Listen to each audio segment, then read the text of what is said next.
Channel असिबु येंगबिरिबा मयाम पुनमुकपु Ashokumar singhna taramna okchari अदुगी मतुंगदा अखोइना सुमाइना थोलागनी ख्वाइगी मथक्ता डेबिट कार्ड ये इबसदे अखोइना क्लिक तौबिरो डेबिट कार्ड की ऑप्शन जिदा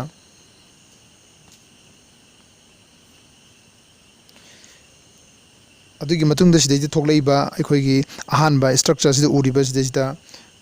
आइगी कनो एटीएम की डेबिट कार्ड की नंबर दुने अदुगा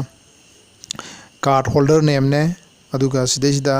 अखोइगी CVV नंबर दसु एंटर तौरो अदुगा लोयना मागी एक्सपायरी डेट अमदी मागी थादु एंटर तौबिरगा अखोइना मुका चुमना मथक्तगी अमु येंगबिरो चेक तौरगी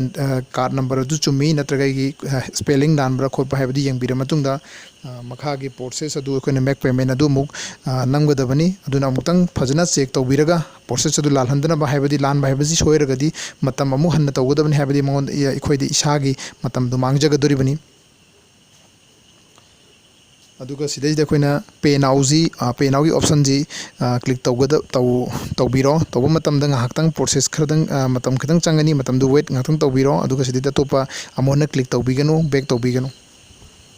होजिक सी प्रोसेस ता चली सिगी प्रोसेस चली बजी मयामना ngahaktang वेट तौबिरो अदुगी मतुंगदा अखोइदा OTP की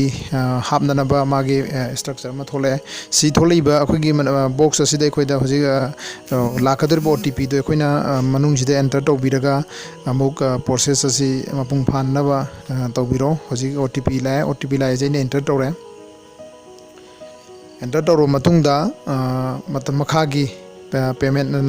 नाउ सिदा अखोइना सिगी ऑप्शन जी सेलेक्ट तौबिरो सिगी पेमेंट नाउ जी ऑप्शन जी सेलेक्ट तौर मतुंगदा अमुक ngaktang वेट तौबिरो हाइबदी प्रोसेस तो कंप्लीट ओइना बिदमुक्ता मपुंग फाना अखोइना थबक तो लोइसनना बिदमुक्ता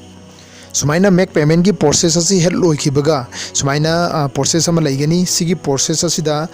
मतम खर चंगनी अदुगी मतुंग दे खोइदा कंफर्मेशन मेसेज अमा कंपनी थारकनी अदुदा उगदुरी सि अखोइना खुद के सिंबल सिमने अदुगा अखोइ खोपी सि थिंकलगा अनिरक हमलक हायराबदी अखोइगा आईडी दो अपग्रेड ओइरे चुम्मे हाइबदु खंगनी सुमाइना होजिक लाए कंपनी थारको मेसेज सि चुम्मे हाइबदे की आईडी सि अपग्रेड ओइरे इंगोंद बेरामत लैट्रे हाइबनी सिगी सुगुंबा सिंबल असि लाको फावबदा ngaibiraga mayamna isaगी आईडी दो अपग्रेड ओइबे हाइबे खंबा यागनी अइन हुजिक मयामदगी थाजबमना मयामना हेना ज्ञान ताबिरंगनी नुंगाइबिना लौबिरंगनी हाइबे थाजै अदुगा लोइना चैनल असि सब्सक्राइब तौबियु बेल आइकन नंबियु अदु लाइक और शेयर तौबियु थैंक यू ऑल।